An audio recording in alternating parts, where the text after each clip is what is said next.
Hello बच्चों, मैं हूं विशाल सर। एलबीएस शिक्षण संस्थान में आपका स्वागत है। चलिए कक्षा 12 के रसायन विज्ञान के टॉपिकों में हम और आगे बढ़ते हैं।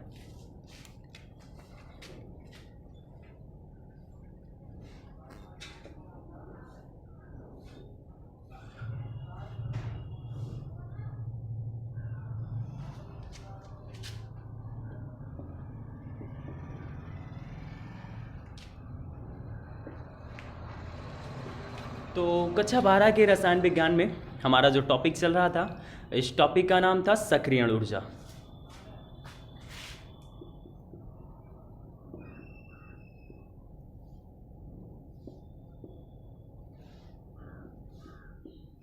तो क्या है सक्रियण ऊर्जा?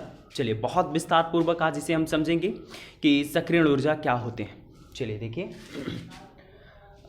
सक्रियण ऊर्जा की मैंने जो आपको परिभाषा बताई थी वो ये बताई थी कि वह न्यूनतम ऊर्जा जो किसी रासायनिक अभिक्रिया में भाग लेने के लिए अभिकारक अणुओं को आवश्यक होती है, उसी न्यूनतम ऊर्जा को हम लोग सक्रियण ऊर्जा कहते हैं।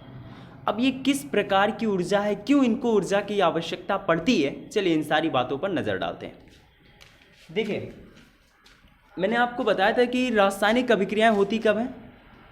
जब हमारे अभिकारक पदार्थों के अणुओं के मध्य टक्कर होता है। अगर ये टक्कर नहीं होता तो हमारी रासायनिक अभिक्रियाएं नहीं होती। बात समझ में? अभिक्रियाओं का जो वेग का बढ़ना या घटना होता है, एक्चुअली ये इन्हीं पर निर्भर करते हैं। जैसे जब भी हमारे अभिकारक पदार्थों के जो अणु हैं, जब ये अणु आपस में बहुत तीव्रता से टकराते हैं, इनके टक्कर की जो दर होती है बहुत अधिक होती है, तो जो हमारी रासायनिक अभिक्रिया होती है बहुत तीव्र गति से चलती है। बात समझ में? और जब यही अणु, यही परमाणु बहुत धीमी गति से टकराते हैं, तब इस परिस्थिति में हमारे जो अभिकारक पदार्थ होते हैं, इनके जब अणुओं की जो ऊर्जा होती है, जब ये न्यूनतम होती है, तब ये थोड़ा धीमा टकराते हैं, थोड़ा स्लो टकराते हैं। तो इस परिस्थिति में हमारा जो रासायनिक अभिक्रिया होता है ये बहुत तीव्र गति से नहीं हो पाता है। ठीक, तो देखिए मान लेते हैं कि ये हमने कुछ अभिकारक पदार्थों के ये कुछ परमाणु ले लिए। ठीक, अब इन परमाणुओं का जब तक आपस में टक्कर नहीं होगा तब तक कोई भी रासायनिक अभिक्रिया कंप्लीट नहीं होगी। बात समझ में आई? जब तक इन अणुओं का परस्पर टक्कर नहीं होगा तब तक हमारी रासायनिक अभिक्रियाएं कंप्लीट नहीं होगी। मतलब ये अभिकारक उत्पाद का रूप नहीं ले पाएंगे। ये आपके हो गए अभिकारक अणु।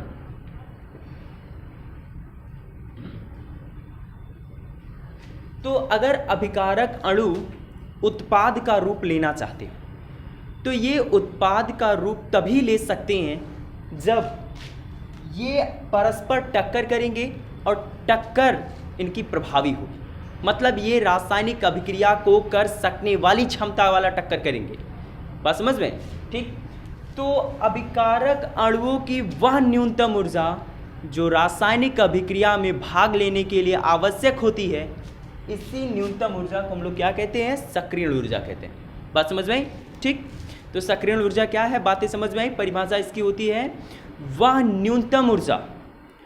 न्यूनतम ऊर्जा जो किसी रासायनिक अभिक्रिया में भाग लेने के लिए अभिकारक अणुओं को आवश्यक होती है, उसे सक्रियण ऊर्जा कहते हैं। ठीक, अब चलिए थोड़ा सा सक्रियण ऊर्जा के विषय में और डीपली थोड़ा सा जानते हैं। तो ये हमारे इतने सारे अभिकारक अणु हो गए। अब इन सभी अभिकारक अणुओं में कुछ अणुओं के पास टक्कर करने के लिए बहुत अधिक एनर्जी होती है और कुछ अणुओं के पास टक्कर करने के लिए काफ़ी कम एनर्जी होती है। जैसे मान लेते हैं इस अणु के पास 40 कैलोरी की एनर्जी है और इन अभिकारक अणुओं को रासायनिक अभिक्रिया करने के लिए महज 20 कैलोरी एनर्जी की आवश्यकता है। सपोज दैट, कल्पना कहते हैं। तो इस परिस्थिति में यहाँ पे जो अभिकारक अणु हैं, सभी अभिकारक अणुओं में टक्कर करने के लिए कितनी ऊर्जा की आवश्यकता है? 20 कैलोरी एनर्जी की आवश्यकता है, की ऊर्जा की आवश्यकता है। तो इनमें कुछ अभिकारक अणु जो हैं, इनके पास पर्याप्त एनर्जी से भी अधिक है। मतलब उनको 20 कैलोरी चाहिए थी, लेकिन इनके पास उससे अबव है। तो इस परिस्थिति में ये अपनी रासायनिक अभिक्रिया के वेग को काफ़ी बढ़ाना चाहेंगे, काफ़ी प्रभावित करना चाहेंगे, क्योंकि इनके पास एनर्जी जो है ये बहुत पर्याप्त है। अब यहाँ पे जितने अणुओं के पास 20 कैलोरी से कम एनर्जी है, वे सभी परमाणु क्या करेंगे? रासायनिक अभिक्रिया में भाग नहीं लेंगे। बात समझ में आई? वे सारे के सारे परमाणु क्या करेंगे? रासायनिक अभिक्रिया में भाग नहीं लेंगे। तो भाई इस रासायनिक अभिक्रिया को करने के लिए आपको एक सबसे छोटी एनर्जी की आवश्यकता है, वो कितनी? 20 कैलोरी। तो यही 20 कैलोरी की जो एनर्जी है, यही जो ऊर्जा है, यही ऊर्जा हमारे अभिकारक अणुओं की सक्रियण ऊर्जा कहलाती है। बात समझ में आई? तो सक्रियण ऊर्जा क्या होता है, आप समझ में पाए इसको? देखिए, सक्रियण ऊर्जा की परिभाषा क्या होती है? वह न्यूनतम ऊर्जा जो किसी रासायनिक अभिक्रिया में अभिकारक अणुओं के लिए रासायनिक अभिक्रिया में भाग लेने के लिए आवश्यक होती है, उसी न्यूनतम ऊर्जा को हम लोग क्या कहते हैं? सक्रियण ऊर्जा कहते हैं। ठीक, तो चलिए अगले टॉपिक को देखते हैं।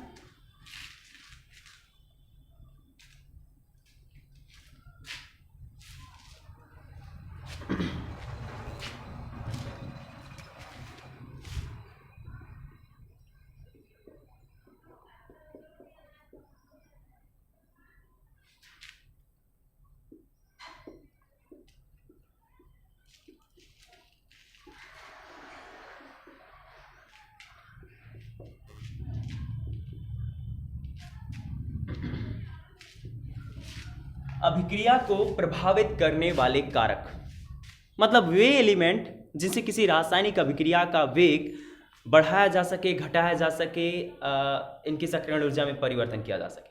बात समझ आई? इसी टॉपिक के रेफरेंस में हमको पढ़ना है। चलिए देखते हैं। तो किसी भी रासायनिक अभिक्रिया को प्रभावित करने वाले जो कारक हैं, पहले इनके विषय में जान लेते हैं। तो ये कुछ मूल कारक हैं, मूल लोग हैं जो किसी रासायनिक अभिक्रिया को प्रभावित कर सकते हैं, जिनमें से पहला आपका होता है सांद्रण, यानी कंसंट्रेशन, सांद्रता।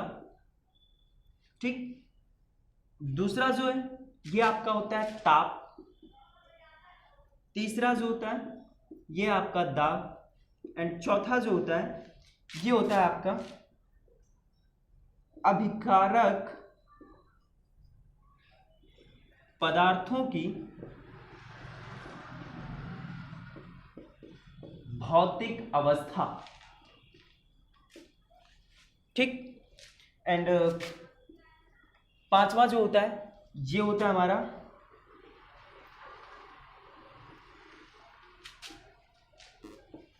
उत्प्रेरक। तो ये 5 लोग किसी भी रासायनिक अभिक्रिया को बहुत अच्छी तरीके से प्रभावित करने के लिए सक्षम है।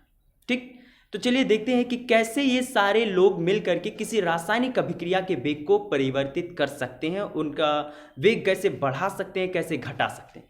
तो सबसे पहले अगर हम बात करें सांद्रण के संदर्भ, सांद्रण मतलब मात्रा, अभिकारक पदार्थ जो होते हैं इनकी मात्रा को ही सांद्रता कहा गया है, सांद्रण कहा गया है। ठीक, अब जरा देखिए सांद्रण जो है किसी भी रासायनिक अभिक्रिया में सांद्रण का यानी सांद्रता का क्या रोल होता है। चलिए बात करते हैं इस पर।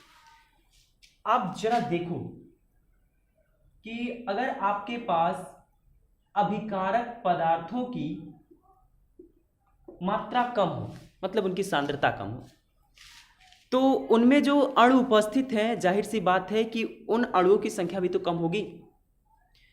किसी भी अभिकारक पदार्थ की अगर सांद्रता कम है तो सांद्रता कम होने का मतलब क्या है कि उसमें उपस्थित अणुओं की संख्या भी तो कम होगी। और अगर उनमें उपस्थित अणुओं की संख्या कम है तो किसी भी अभिकारक पदार्थ में स्वतः वो अभिकारक पदार्थ इतना सक्षम नहीं होता है कि उसमें उपस्थित प्रत्येक कण सक्रियण ऊर्जा रखता। ऐसा तो पॉसिबल है नहीं। मेरे कहने का ये मतलब है कि आपको कोई रासायनिक अभिक्रिया करनी है। अब इस रासायनिक अभिक्रिया में आपने अभिकारक पदार्थ को लिया और अभिकारक पदार्थ की मात्रा न्यूनतम रखी, इसका जो अभिकारक पदार्थ की सांद्रता है थोड़ा सा रखिए। अब जब आपने थोड़ा सा अभिकारक लिया तो इसमें जो अणुओं की संख्या होगी ये भी तो कम होगी। आप जैसा अभिकारक लेंगे, उस अभिकारक की सांद्रता जैसा रखेंगे उसी के अकॉर्डिंग तो आपको अणुओं की संख्या मिलेगी। तो जब आपने सांद्रता कम रखा है तो यहाँ जो आपके अभिकारक अणु है इनकी मात्रा भी तो कम मिलेगी, अणुओं की संख्या भी तो कम मिलेगी। अब जब यहाँ अणुओं की संख्या कम होती है तो इस परिस्थिति में अभी मैंने बताया कि जरूरी नहीं है कि हर एक अभिकारक पदार्थ में जो अणु होते हैं इन अणुओं के पास सक्रियण एनर्जी हो, जरूरी नहीं है। तो यहाँ पे जब परमाणुओं की संख्या अणुओं की संख्या कम है तो सक्रियण एनर्जी वाले अणुओं की संख्या भी कम होगी। क्या होगा? जो हमारे सक्रियण ऊर्जा वाले अणु हैं उनकी संख्या भी कम होगी। इसका मतलब ये है कि जब सांद्रता कम है तो रासायनिक अभिक्रिया का वेग बहुत अधिक नहीं बढ़ सकता है। रासायनिक अभिक्रिया होगी, यहाँ आपने जो थोड़ा सा सांद्रता लिया था, इस थोड़े से सांद्रता में जितनी सक्रियण एनर्जी वाले हमारे अणु होंगे वो सभी अणु प्रभावी टक्कर करेंगे और टक्कर के उपरांत रासायनिक अभिक्रिया को उत्पाद में बदलेंगे। लेकिन जब आप सांद्रता कम रखेंगे तो अणुओं की संख्या कम होगी, और अगर अणुओं की संख्या कम है तो सीधी सी बात है कि उनमें सक्रियण एनर्जी वाले अणुओं की संख्या भी कम होगी। क्लियर? तो क्या होता है कि जब हम सांद्रता को बढ़ाते हैं, जब किसी रासायनिक अभिक्रिया में अभिकारक पदार्थों की सांद्रता को बढ़ाते हैं तो सांद्रता को बढ़ाने पर इनके अणुओं की संख्या भी बढ़ेगी, और जब इनके अणुओं की संख्या बढ़ेगी तो सीधी सी बात है कि जो सक्रियण एनर्जी वाले अणु हैं उनकी भी संख्या ऑटोमेटिक बढ़ जाएगी। बात समझ में आई? उनकी भी संख्या ऑटोमेटिक बढ़ जाएगी। और जब भी किसी रासायनिक अभिक्रिया में सांद्रता अधिक होती है, अभिकारक पदार्थों की सांद्रता अधिक होती है, तो इस परिस्थिति में उस रासायनिक अभिक्रिया का वेग बढ़ता है। बात समझ में आई? ठीक। तो सांद्रता जो होती है किसी भी रासायनिक अभिक्रिया को बहुत अच्छी तरीके से प्रभावित कर सकती है। प्रभावित करने का ये मतलब है कि अगर हम रासायनिक अभिक्रिया के वेग को कम करना चाहते हो तो जो अभिकारक पदार्थ है इसकी सांद्रता को कम कर दें, और अगर अभिकारक पदार्थों की सांद्रता को आप बढ़ा दे रहे हो तो इस परिस्थिति में हमारे जो रासायनिक अभिक्रियाएं हो रही हैं इन रासायनिक अभिक्रियाओं का वेग बढ़ जाता है। बात समझ में? तो ये पहली बात होगी। अब हम बात करते हैं दूसरे के विषय में।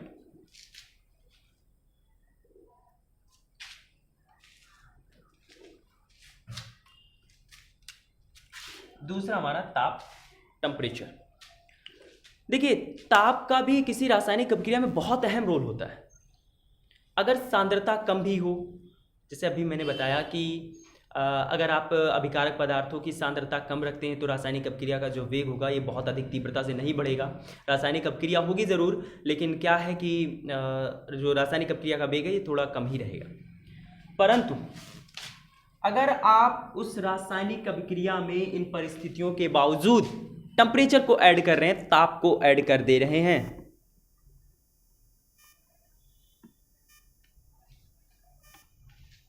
तो क्या होता है कि जितने भी हमारे अभिकारक अणु होंगे, देखिए टेम्परेचर जो है, ताप जो है एक प्रकार की ऊर्जा है, ऊष्मा एक प्रकार की ऊर्जा है। तो जैसे कि मानना कि ये हमारा कुछ रासायनिक अभिक्रिया के अभिकारक हो गए और ये उनके कुछ अणु हो गए। अब ये अणु मान लेते हैं कि ये कुल कितने अणु हैं? 3, 3, 6, 3, 9, 12, 1, 13। यहाँ पे 13 रासायनिक अभिक्रियाओं के अणु हैं, मतलब जो हमारे अभिकारक पदार्थ हैं, इन अभिकारक पदार्थों के कितने अणु हैं? 13 लोग। अब इन 13 लोगों में जरूरी तो नहीं है कि 13 के 13 भी प्रभावी टक्कर कर सके, मतलब इन सभी के पास रासायनिक अभिक्रिया करने के लिए न्यूनतम ऊर्जा यानी सक्रियण ऊर्जा हो, जरूरी तो नहीं है। अब मान लेते हैं कि इनमें से 6 लोगों के पास सक्रियण एनर्जी है और 7 लोगों के पास सक्रियण एनर्जी नहीं है। तो क्या होगा कि ये जो 6 लोग हैं ये प्रभावी टक्कर करेंगे और रासायनिक अभिक्रिया में अपना भाग लेंगे, लेकिन ये 7 लोग तो नल रह गए ना, ये रासायनिक अभिक्रिया करने में भाग नहीं ले पाएंगे क्योंकि इनके पास एनर्जी नहीं है। अब आप अगर आप इन्हें टेम्परेचर दे रहे हैं, ये 7 लोग, इन 7 लोगों को आप ताप दे दो, तो जब आप ताप देंगे तो ताप एक प्रकार की ऊर्जा है। ये 7 लोग ताप की सहायता से ताप से एनर्जी ग्रहण करेंगे और ये सक्रिय अणु बन जाएंगे। क्या बन जाएंगे? सक्रिय अणु बन जाएंगे।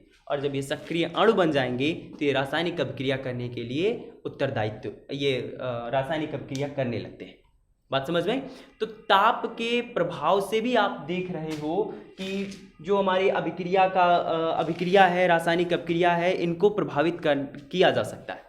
बात समझ में? ठीक है, तो इस प्रकार से टेम्परेचर के जरिए हम किसी रासायनिक अभिक्रिया के वेग में बदलाव ला सकते हैं। तो अगला चीज देखते हैं।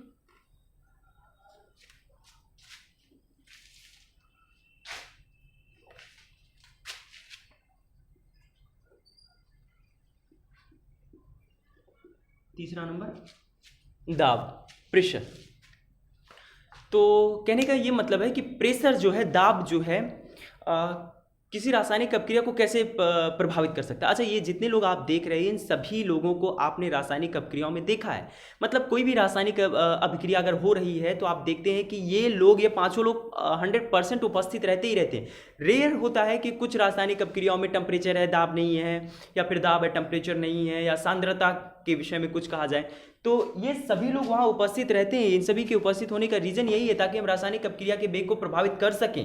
बात समझ रहे हैं? हम अपने अकॉर्डिंग उसे रख सकें। चलिए तो देखते हैं दाब कैसे किसी रासायनिक अभिक्रिया को प्रभावित करता है। देखिए, मान लिया ये हमारे अभिकारक पदार्थ के अणु हो गए,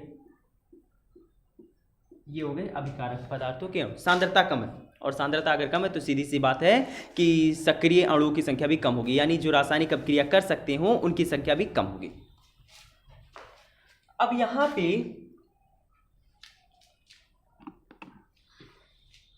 पे ये जो अणु है, अगर इन अणुओं पर दाब डाला जाए, क्या किया जाए? दाब डाला जाए, तो दाब की वजह से ये अणु इकट्ठा होंगे कि नहीं होंगे? जब चारों तरफ से इन अणुओं की संख्याओं पर दाब डाला जाएगा, प्रेशर डाला जाएगा, तो ये अणु क्या होंगे? आकर के सब एकत्रित हो जाएंगे। एकत्रित हो गए, और जब अणु हमारे एकत्रित होने लगेंगे तो एकांक आयतन में अणुओं की संख्या बढ़ जाएगी, और एकांक आयतन में जैसे ही अणुओं की संख्या बढ़ेगी तुरंत प्रभावी टक्करों की संख्या बढ़ जाएगी, मतलब सक्रिय अणुओं की संख्या बढ़ जाएगी। जैसे मान लेते हैं कि इतना बड़ा आपका कोई बीकर है, रासायनिक अभिक्रिया जब आप करेंगे तो उसके लिए अनिवार्य पात्र की आवश्यकता होती है। ऐसे नहीं कि आप हवा में लेकर के सारी चीज़ों को एक्सपेरिमेंट कर दें, रासायनिक अभिक्रिया कर दें, तो उसके लिए एक पात्र की आवश्यकता होती है। तो मान लेते हैं हमने अपना ये बीकर ले लिया, और इस बीकर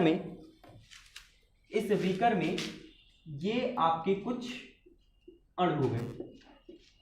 सपोज दैट कुल अणुओं की संख्या यहाँ पे 3, 3, 6, 3, 9 है।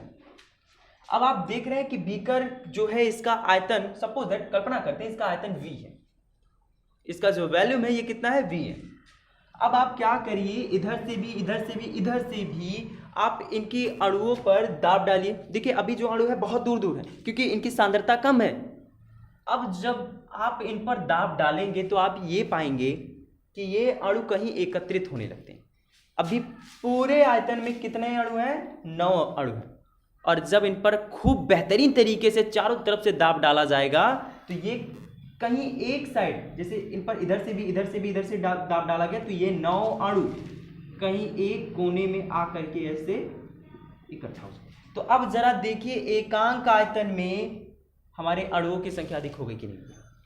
यही अणु पूरे भाग में फैले हुए थे, लेकिन अब एकत्रित हो गए हैं, अर्थात एकांक आयतन में अणुओं की संख्या बढ़ जाने से सक्रियण एनर्जी बढ़ जाती है। बात समझ में आई?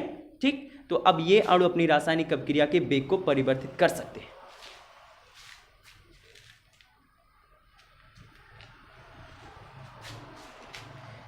अगला जो है चौथा नंबर,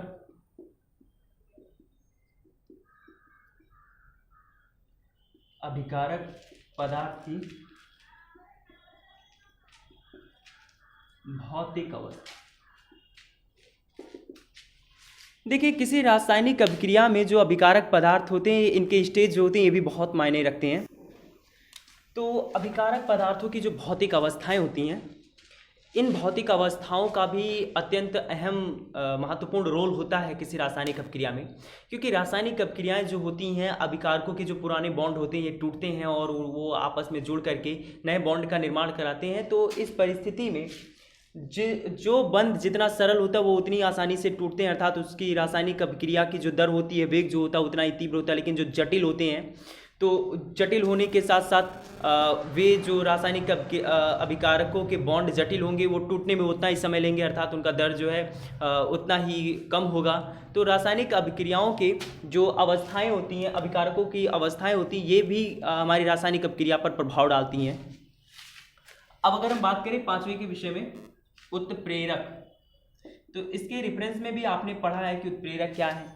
देखिए, उत्प्रेरकों की उपस्थिति में रासायनिक अभिक्रिया का वेग घटता भी है और बढ़ता भी है, क्योंकि मैंने बताया था कि उत्प्रेरक दो प्रकार के होते हैं, एक उत्प्रेरक वर्धक होता है, दूसरा उत्प्रेरक विष होता है। उत्प्रेरक वर्धक किसी भी रासायनिक अभिक्रिया के वेग को बढ़ाते हैं तथा उत्प्रेरक विष किसी भी रासायनिक अभिक्रिया के वेग को घटाता है। तो आप देख रहे हैं कि उत्प्रेरक भी किसी भी रासायनिक अभिक्रिया को प्रभावित कर सकता है। ठीक, तो आज के लिए बस इतना ही। जो चीज़ें नहीं समझ में आई हों आप हमें कमेंट के थ्रू बताइए, हम अगले वीडियो में उसे बताने का प्रयास करेंगे। 6 पढ़ते हैं कल।